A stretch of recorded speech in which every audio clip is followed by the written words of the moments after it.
Okay, now जो हमारा next topic है which is LCM and HCF and product of two numbers. अब देखते हैं इसमें क्वेश्चंस कैसे कैसे आ सकते हैं। एक सिंपल क्वेश्चन आएगा, आपको दे दिया जाएगा कि find the HCF and LCM of two given numbers by prime factorisation method. तो वहां पर हम एक एग्जांपल लेते हैं। सपोज करिए find LCM and HCF of 90 and 144 using prime factorization method.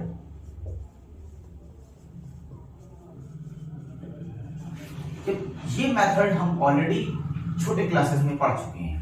Suppose करिए मुझे 90 और 144 का एलसीएम निकालना है। 90 और 144 का एलसीएम निकालने के लिए हम ये मेथड यूज करते थे बहुत पहले, हम उसी मेथड को यूज करेंगे। 245 72 245 36 245 18 245 9 315 3 35 1 and the last is 51 5. So LCM 90, 144 is equal to 2 into 2 into 2 into 2 into 3 into 3 into 5, which can also be expressed as 2 to the power 4 3 square into 5. So this is prime factorization method to finding the LCM. इसी number का अगर हमें HCF find करना है तो HCF 90 and 144, इसके लिए हम क्या करेंगे, हम 90 और 144 को अलग अलग एक्सप्रेस करेंगे। 90 can be express as 2 into 3 into 3 into 5 and 144 can be expressed as 2 into 2 into 2 into 2 into 3 into 3. Now अगर हमें एचसीएफ फाइंड करना है इन दो नंबर्स का, तो हम देखेंगे कि ये एक कॉमन है और एक ये 3 इस 3 के साथ पेयर बनाएगा। ये 3 इस 3 के साथ और ये 3 इस थर्ड 3 के साथ मिलके पेयर बनाएगा। सो एचसीएफ हमें क्या मिलेगा, 2 into 3 into 3 which is 18। अब सपोज करिए इसी में मुझे शो करना है HCF into LCM is equal to product of two numbers, तो हम लिखेंगे LCM 90 40 144 into HCF 90 144 is equal to 90 into 144। LCM हमने क्या निकाला था, अगर हम इसको मल्टीप्लाई करें तो 2 पे power 4 into 3 square into 5 into 1 into LCM क्या निकाला था, 2 इंटू 3 इंटू 3, और इनको मल्टीप्लाई करेंगे जब हम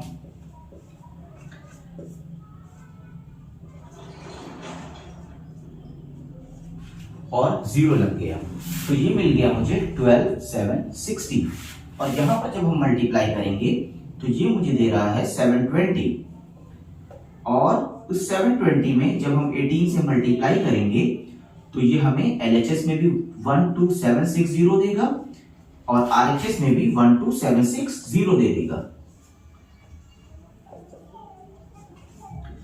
तो ये हो गया रिलेशनशिप HCF LCM और दो नंबर्स के प्रोडक्ट के। जो थर्ड टॉपिक है वो हम डिस्कस करेंगे, how to show a given number is irrational. उसके लिए मैंने पहले भी बोला है आपसे कि हम कॉन्ट्रडिक्शन मेथड यूज करेंगे, जहां पर हम स्टार्टिंग से प्रूफ लेके चलेंगे कि वो नंबर रैशनल है, बाद में जाके प्रूफ करेंगे जो मैंने माना था which it was wrong, so the given number is irrational। तो उसके लिए देखिए हमें क्या करना है, जो थर्ड टॉपिक है हमारा,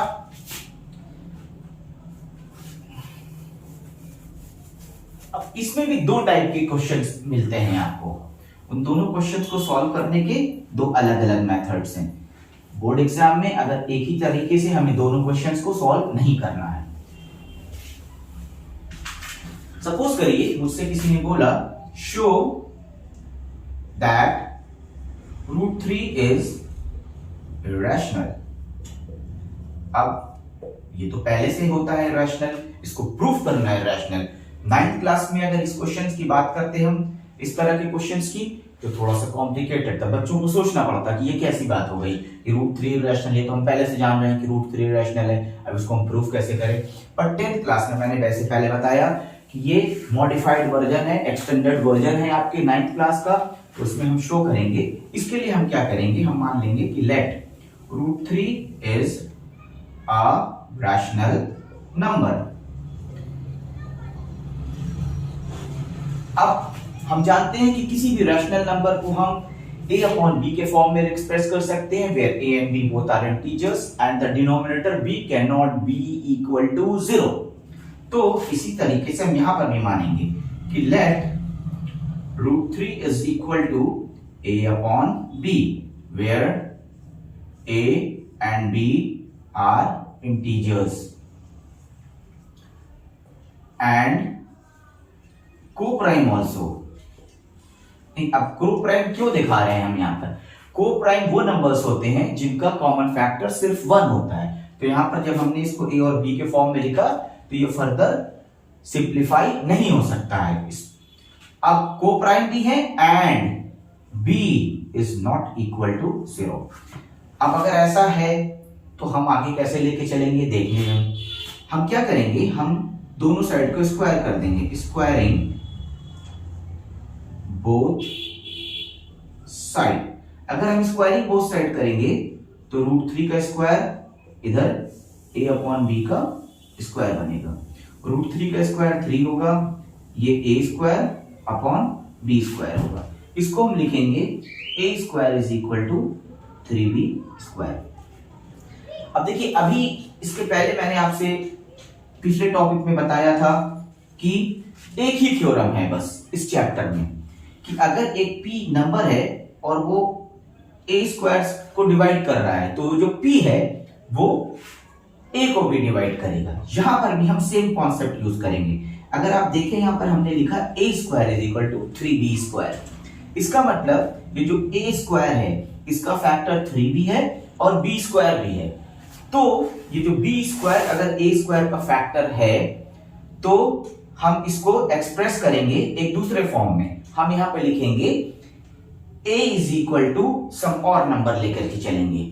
हम मान लेंगे ये 3 है, हम 3 इसका फैक्टर है, तो हम इसमें लेकर के चलेंगे कि हम मान लेंगे कि let a is equal to, अगर ये 3 इसका फैक्टर है तो ये a का भी फैक्टर होगा, ये 3 इसका फैक्टर है तो 3 a का भी फैक्टर होगा। हम क्या लेके चलेंगे, since 3 is factor of a², therefore 3 is also factor of a।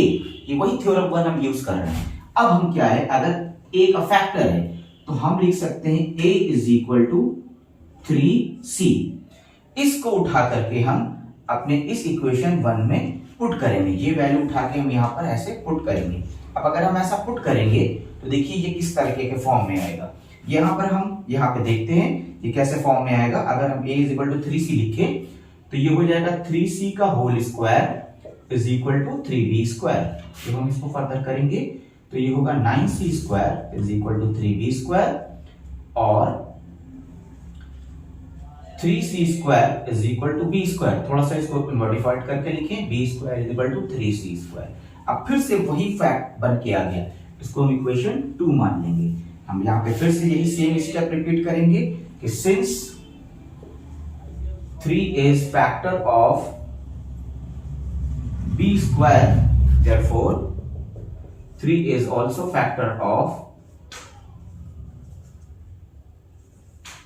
b। अब ये क्यों, अब ये ऐसा क्यों हो रहा है, 3 हमने तो पहले ही मान लिया था ये को प्राइम है, फिर ये 3 a का भी फैक्टर आ रहा है, 3 a का भी फैक्टर, b का भी फैक्टर आ रहा है। ये इसीलिए हो रहा है कि जो हमने माना था वो रॉन्ग था। अब हमें करना क्या है, अब हमें यहाँ पर एक स्टेटमेंट्स लिखना है। वो स्टेटमेंट्स थ्रू आउट इसके प्रूफ में कॉमन चलेगा। उसको क्या करना है हमें, हम लिखेंगे this contradiction arises because of our incorrect assumption। now वो assumption क्या था, incorrect assumption क्या था, incorrect assumption that root 3 is rational, hence root 3 is irrational। यही हमें प्रूफ करना था और हमारा ये प्रूफ हो गया। irrational, तो ये रूट 3 irrational प्रूफ हो गया।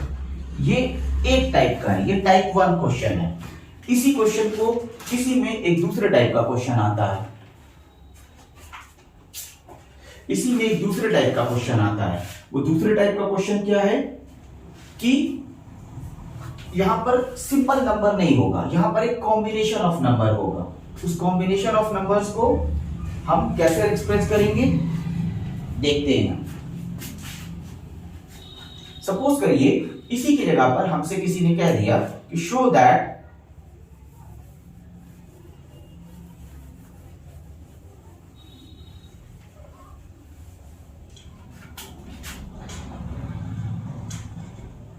Five plus 2 root 3 is irrational।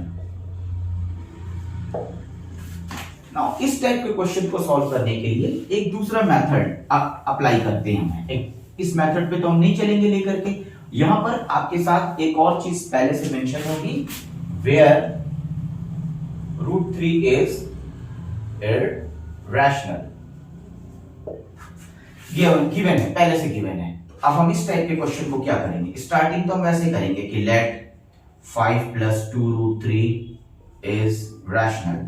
अब किसी भी रैशनल नंबर को हम फिर से 5 plus 2 root 3 is equal to a upon b, where a and b are integer। यहाँ पर को प्राइम की बात नहीं करेंगे हम, क्योंकि यहाँ पर थोड़ा सा कॉन्सेप्ट चेंज हो गया, where a and b are integers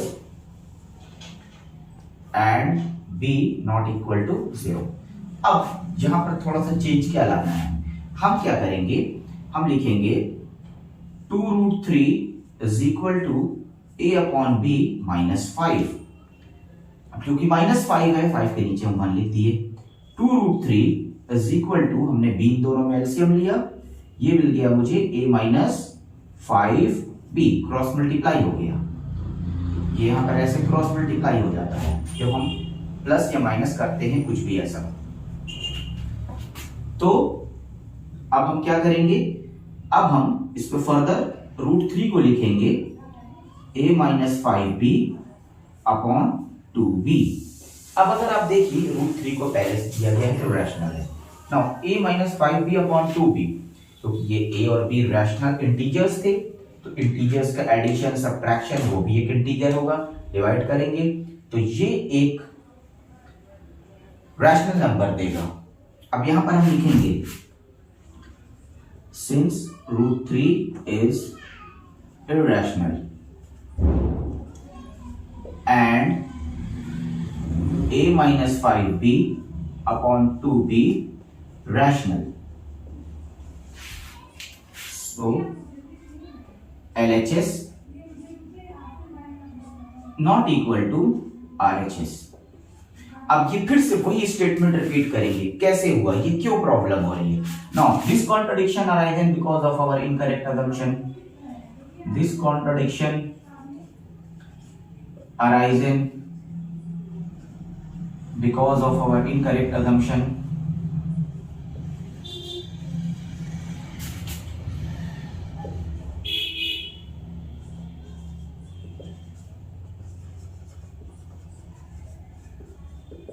क्या था वो incorrect assumption, that is 5 plus 2 root 3 is rational, so hence 5 plus 2 root 3 is irrational। ये 2 टाइप के क्वेश्चन हैं और इसी के साथ हमारा चैप्टर 1 यूनिट 1 का चैप्टर 1 कंप्लीट हो गया। क्वेश्चंस के लिए हम एक और क्लास लेंगे, इसमें हम वैरायटी ऑफ क्वेश्चंस करेंगे। ऑलमोस्ट 25-30 मिनट्स का वो क्लास होगा, जिसमें हर टॉपिक से रिलेटेड हम क्वेश्चंस को सॉल्व करेंगे, थोड़ा डिस्कस करेंगे। ओके, सो आज के लिए बस इतना ही। Thank you and have a nice day everyone.